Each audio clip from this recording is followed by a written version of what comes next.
Hello, everyone. Once again, we find ourselves in Holy Week, and tomorrow we begin the sacred Triduum, the Triduum being 3 days. The first day being Holy Thursday, and the events commemorated by Holy Thursday. Good Friday, the commemoration of the day that Jesus suffered and died. And then the Easter Vigil on Saturday evening. Today, I'd like to reflect with you on the first of those 3 days of the sacred Triduum, Holy Thursday. And I'd like to begin by sharing a poem by an Anglican poet from England, Malcolm Guite. The title of his poem is Maundy Thursday. Sometimes Holy Thursday is referred to as Maundy Thursday. I'll explain that a little later. The poet writes, "Here is the source of every sacrament, the all-transforming presence of the Lord, replenishing our every element, remaking us in his creative word. For here the earth herself gives bread and wine. The air delights to bear his Spirit's speech. The fire dances where the candles shine. The waters cleanse us with his gentle touch. And here he shows the full extent of love to us, whose love is always incomplete. In vain we search the heavens high above. The God of love is kneeling at our feet.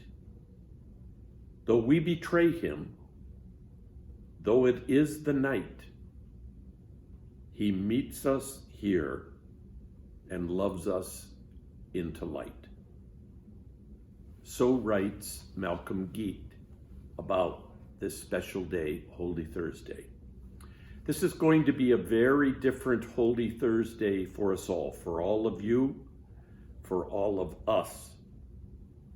Instead of coming together to hear the story about the institution of the Eucharist, instead of participating in that beautiful ritual of foot washing, reminiscent of what Christ did at the Last Supper in John's Gospel, instead of being able to physically receive the blessed bread and wine, the body and blood of Christ, we will be live streaming this year's Holy Thursday Mass to you at 7:30 p.m. tomorrow evening. It won't be the same as in years past, but we will, in this way, still be together in remembering and in giving thanks. An interesting thing, our gospel tomorrow, Holy Thursday, comes from John's Gospel. In Matthew, in Mark, and in Luke, in their passion accounts, Jesus institutes the Eucharist. He takes, he blesses, he breaks, he shares the bread, he shares the cup of wine, and he says, "Do this in memory of me." That would be the memorial of the Lord. But in John's Gospel, there is no taking, blessing, breaking, and sharing. Instead, the teacher gets up from table and he washes the feet of his disciples. Sandra Schneider, an emeritus professor of theology at the Jesuit School in Berkeley, contends that this is really what the Eucharist is all about. Not consuming blessed bread and wine, but rather who we become as a result of that, and what we do in grateful response to the sacred meal that we have received. Do this in memory of me. What exactly does this mean? Certainly it means taking and blessing and breaking and sharing the bread and the wine. But it means so much more. As Jesus says in John's Gospel, I have given you an example. If I, your teacher and Lord, have washed your feet, you also ought to wash one another's feet. Now that you know this mystery, happy will you be if you put it into practice. So, in John's Gospel, do this in memory of me is serve the needs of others. J. Cormier, whom I've quoted many times in my homily, observes this with regards to John's Gospel and the foot washing. It's up to each one of us to mark this holy day by washing someone's feet.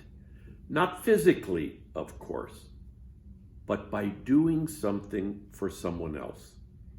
Someone in your own household, someone in need or crisis, and better still, do it quietly. Say nothing. Just extend a kindness or offer support. Listen to one another with quiet understanding. Help someone through the stress of these days with patience and with optimism. Like tonight's gospel, our own mandatum, Latin for mandate, begins with embracing the spirit and example of Jesus on Holy Thursday.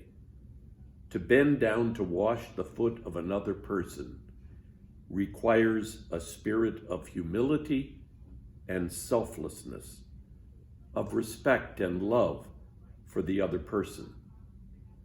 To allow another to wash our feet requires us to trust, to let go of our compulsion to be in control, to acknowledge our need to be healed and forgiven. It's only when we become authentic foot washers that we will become the church, the people of God envisioned by Jesus and the witnesses of the resurrection that Jesus calls us to tomorrow evening. First in our own home, first for our own community. So my prayer for all of you, the prayer of Father Art, Father Chuck, Father Tom, for our entire Jesuit Sacramento community, is that we can deepen in all of us that spirit of Jesus who washes feet at the Last Supper, who washes feet on our celebration of Holy Thursday. So let me conclude with this prayer. Father in heaven, may we accept with humility and gratitude the gifts your Son leaves us Holy Thursday night. May we joyfully accept the towel and the basin to become foot washers for one another. May our putting aside our own wants and needs to wash the feet of others make us worthy to become Jesus' second gift, the gift of himself in the Eucharist. And so, we will be together in spirit tomorrow evening at the celebration of our Holy Thursday liturgy, which will be live streamed, as I said, at 7:30 p.m. Please join us if you can.